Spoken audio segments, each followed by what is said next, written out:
किसी तहरीक में नहीं, किसी में नहीं। नमूसे रिसालत की बात आई, पीर सोए रहे। कौन थे सड़कों पे? पीर थे कि मौलवी थे कि नाथ खां थे? कवाल थे जिनको सरमाया खा गए जो सारा हमारा, ये लोग थे। तहरीक खत्म नबूवत में डंडे किसने खाए? उलमा ने। गाजी मुमताज हुसैन कादरी की तहरीक चली तो सड़कों पे कौन निकला?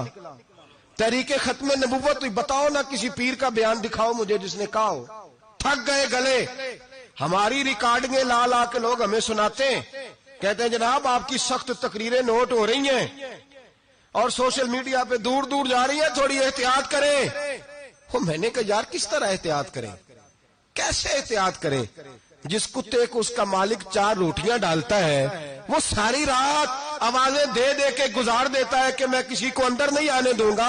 हमने तो सारी जिंदगी रसूलुल्लाह का खाया है।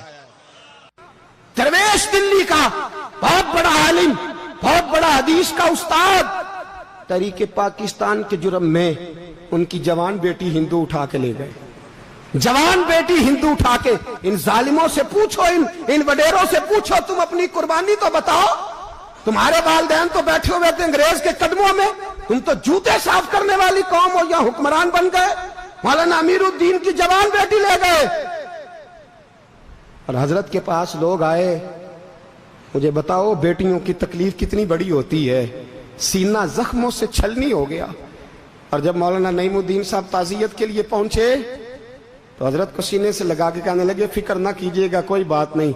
मौलाना अमीरुद्दीन साहब कहने लगे हुजूर बस पाकिस्तान बन जाए, मेरे रसूलुल्लाह के दीन का झंडा बुलंद हो जाए, एक बेटी क्या मैं हजारों बेटियां कुर्बान करने को तैयार, मैं तैयार हूं देने के लिए औलादे।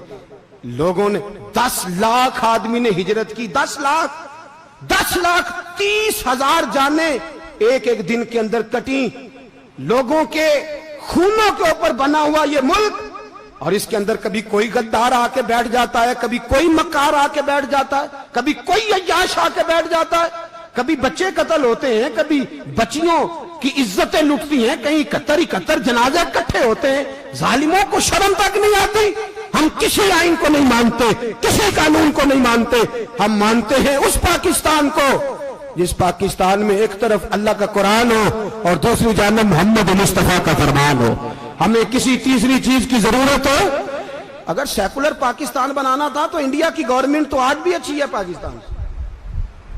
वहां तो जमहूरियत आज भी ज्यादा पनपती है। एक दफा भी कोई डिक्टेटर नहीं आया, तमाशा लगाया हुआ है, मैं ये कर दूंगा, मैं वो कर दूंगा। पागल कौन समझते हो हमें? बेवकूफों का मुल्क है ये, जो तुम्हारे जी में आता कहते जाते हो, जो जिसके मन में आता है वो कहते जाते हो। सुनो, इस्लाम किस तरह की खिलाफत चाहता है। अमीरुल मोमिनीन खलीफतुल मुस्लिमीन हजरत उमर फारूक। सुनो हुकूमत किसको कहते? हजरत उमर गुजर रहे, फजर की नमाज के बाद 2 गलियां रह गई हैं, आज पूरा नहीं हो सका आपका दौरा, जो रात को नकाब पहन के 2 गलियां रह गई तो नकाब ओढ़ के ही फजर के बाद निकल गए। एक छप्पर है छोटा सा, एक कुटिया है, झोंपड़ी, बूढ़ी अम्मा बैठी है। उमर फारूक गुजरने लगे, बूढ़ी को परेशान देखा, अम्मा जी इजाजत हो तो अंदर आ जाऊं। बूढ़ी कहने लगी चल दौड़ जा, अपना काम कर, क्यों इजाजत दूं? तेरी मेहरबानी अम्मा, आने दो। क्या दौड़ जा? तेरी मेहरबानी अम्मा, गुजारिश है, चलो आ जाओ। हज़रत उमर फारूक फरमाया करते थे मैंने उस औरत से आइन सीखा है, आइन, मैंने उससे कानून सीखा है, उस बूढ़ी औरत से। अंदर आ गए उमर फारूक। अम्मा क्या परेशानी है, क्या बात? अम्मा कहने लगी खामद इंतकाल कर गया, औलाद अल्लाह ने दी कोई नहीं, मैं गरीब